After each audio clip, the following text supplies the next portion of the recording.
We've got some really big Spider-Man news to go over today. We're talking about Spider-Man in Avengers Doomsday and talking about two different Spider-Man, Tom Holland Spider-Man and Tobey Maguire Spider-Man. And on top of that, it does look like Marvel Studios is building towards a really big event in the future with Spider-Man, Daredevil, possibly the Punisher, and we are going to talk the Punisher special presentation trailer in this video, but also possibly some other characters that we're going to get into in this video. What is going on, Cosmic Crew? Thanks for stopping by the channel today.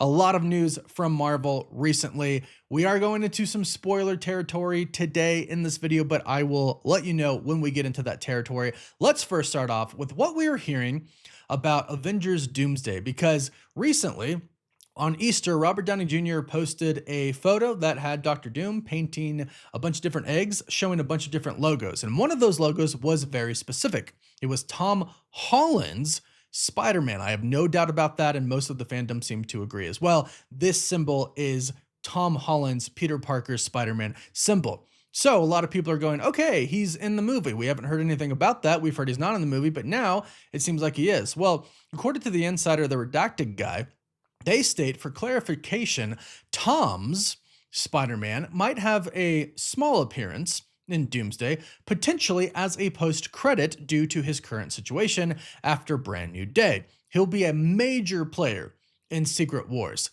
Tobey Maguire, at the moment, is the main Spider-Man of Avengers Doomsday. Now, again, we have been hearing that Tom's Spider-Man's not really in the film, so it would make sense for a post-credit to be of him, especially if he's absent in the entire movie. Fans are going to want to know what the heck is going on. Where was Tom Holland's Spider-Man?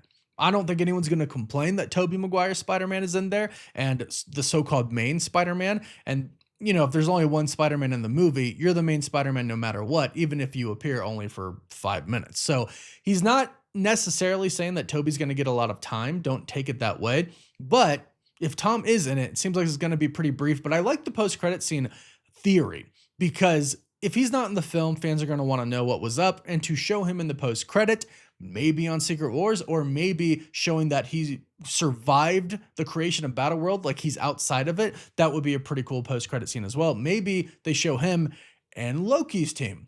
Maybe Loki was going behind the scenes and trying to save people. I think that would be really cool, but go ahead and let me know what you think about that in the comments down below. Now, Tom Holland has actually come out recently and spoke about Spider-Man Brand New Day, and he said, "I am so proud of the movie. I sound biased." Obviously he's going to sound biased, but I think it's my favorite one, which is something pretty big to say. Now, of course, he's not going to come out and say anything bad about the movie. Even if he thinks it's bad, he's not going to come out and destroy the promotion of the movie to make it to where people aren't going to go see it. But he doesn't have to say it's his favorite one. That was a very specific choice. Yes, obviously he wants to excite people and get them to go to the theaters, but I feel like that's something you probably wouldn't say unless it's a really, really awesome movie. So the fact that he said that, I think is a pretty good sign from the movie. And if you missed it, he is doing a giveaway with his Brothers Trust charity organization. They're giving an all-expense paid trip for 2 to Los Angeles. You get to go to the premiere. Airfare from anywhere in the world is paid for. 3 nights luxury hotel, transport to the premiere, $1,500 of spending money, and you get a photo with Tom Holland and the rest of the cast. So that's pretty cool. The link is on Tom Holland's Instagram page, and I'm sure you can find it online as well if you're interested in that, and I'm pretty sure almost everybody's interested in that. Now, moving forward to the future of Spider-Man. We've been talking for a while now, because insiders have been talking about this for a while now as well. It seems Marvel Studios is building up to a really big kind of street level event. I want to say it's to go up against Kingpin eventually. It looks like in Daredevil Born Again Season 2, it ends with Kingpin not being mayor, especially because in the Spider-Man Brand New Day trailer, we saw that Sheila is giving the key to the city to Spider-Man. So obviously vigilantes are allowed again. And usually the mayor gives the key to the city to whoever is getting it. So Sheila might be the mayor. Kingpin is obviously out, in my personal opinion, because vigilantes are back. Spider-Man is there. So what is going on? Well, we're going to get into spoiler territories about the big crossover, so I want to go over the Punisher special presentation first, because I thought that it was really awesome. I thought it was very dramatic in a really, really good way. Not a super ton of action with him in the Punisher suit, a lot of action in general, but not a lot of action with him in the Punisher suit. So it shows us that he is really suffering from PTSD still. Obviously, he's been through a lot, but specifically with the loss of his family, not necessarily through war, even though we do see in his mind in the room, they're not really there, soldiers of the past. And specifically, Curtis has returned. Now, when we left off with Curtis before, he was alive, right? And he was a good friend to Frank. He helped him with counseling. He had that group as well. And he was a pretty big character and he was alive, but I think he might die. I think that's what might push Frank over the edge, because we do have a synopsis for it, an official synopsis that says, as Frank Castle searches for meaning beyond revenge, an unexpected force pulls him back into the fight. So he's searching for meaning beyond revenge. And then I think he ultimately finds out that Curtis dies. And the girl that we see in this might be Curtis's daughter. The guy might be his son. We don't know at this point in time, but I think they are connected in some way, shape, or form, because we're seeing Curtis throughout this trailer. So I think it makes a lot of sense. Unfortunately, I think it makes a lot of sense that he would die. And that's what brings Frank back into it and kind of makes it about revenge again, because that was one of his best friends. He's been through a lot with Curtis. So him dying, or specifically being killed, would definitely bring him back into it. And I would not be surprised if the little girl that we see in it is related to Curtis in some way, shape, or form. So he's going after these people to protect this daughter for Curtis. We also see what I presume is his daughter as well. He's getting, flashbacks of his daughter, which is probably why he would feel so compelled to protect this little girl in this trailer as well. And especially if it is related to Curtis. Now, another thing we see is Maganucci, which is crazy. In the comics, she suffers a pretty bad fate, getting all of her limbs ripped off, and Frank essentially just kind of punts her like a football into fire.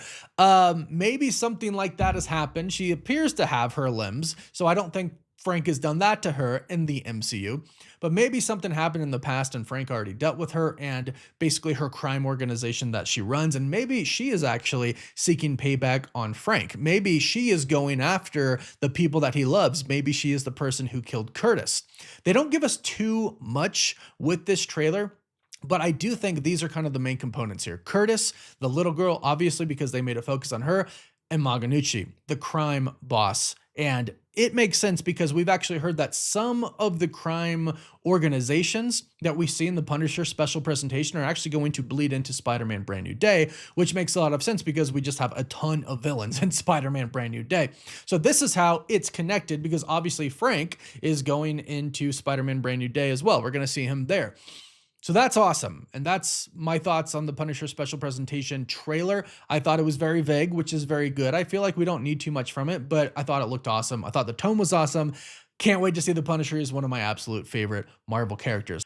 Now, before we go into spoiler territory for Daredevil Born Again Season 3 and the big event that's coming up, Brad Winderbaum, the head of Marvel Television, did confirm that this is a Watcher Easter egg in the last episode of Daredevil Born Again Season 2, Episode 4. A lot of eagle-eyed fans have spotted that this looks like the Watcher in this episode, in this scene, through the window, and Brad Winderbaum posted, "Always watching." So it is confirmed this is the Watcher.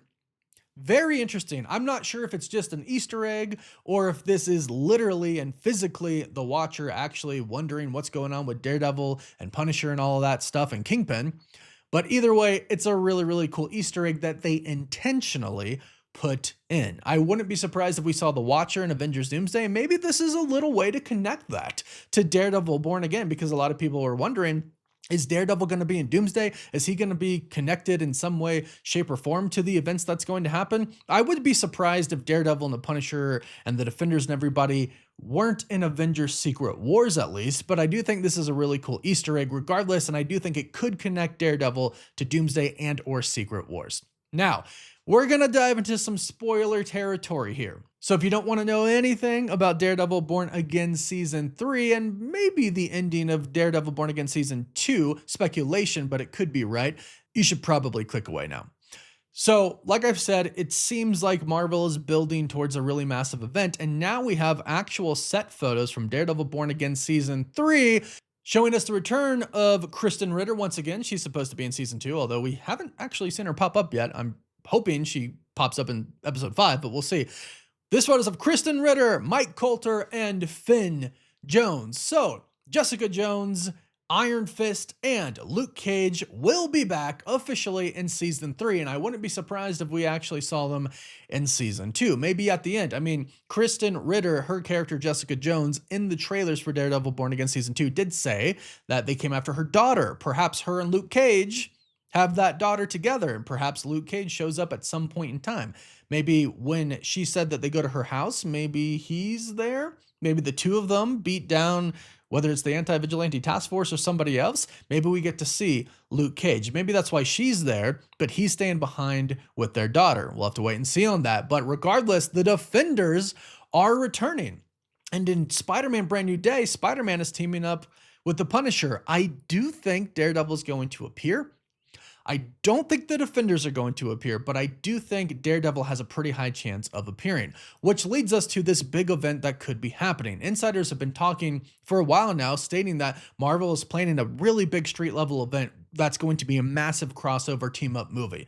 Well, it seems like all the pieces are in place right now. We literally have Spider-Man with the Punisher in Brand New Day. We already saw Peter Parker and Matt Murdock meet in No Way Home, and now the Defenders are returning, and they're in Daredevil Born Again season 3 at least, but and Jessica Jones is in season 2, but maybe the others pop up in season 2 as well. The point is they're back.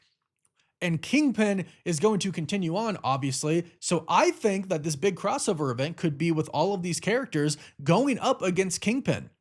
I think that would actually be a really, really great movie. It would be a massive movie, and it's kind of the movie that we've been waiting for. Regardless, we need Spider-Man versus Kingpin. That's been something that we've been waiting on for too long, and I know Vincent D'Onofrio said he'd love to be in a movie, but there's some rights issues with Sony. But I mean, Sony and Marvel, they've both stated recently that they're playing really well together, so they can just cut a deal to have Kingpin in the movie. It's really not that hard if they both agree this is the direction that they want to go. And according to some insiders over the past handful of months, it seems like this is the direction that they want to go. So I'm here for this, totally. I think it would be a crazy, awesome crossover team-up movie, but go ahead and let me know what you think in the comments down below. Please don't forget to like this video and subscribe so you don't miss out on any of the latest MCU news. And you can also find us on TikTok and Instagram. And as always, thank you all so much for watching. Woof woof.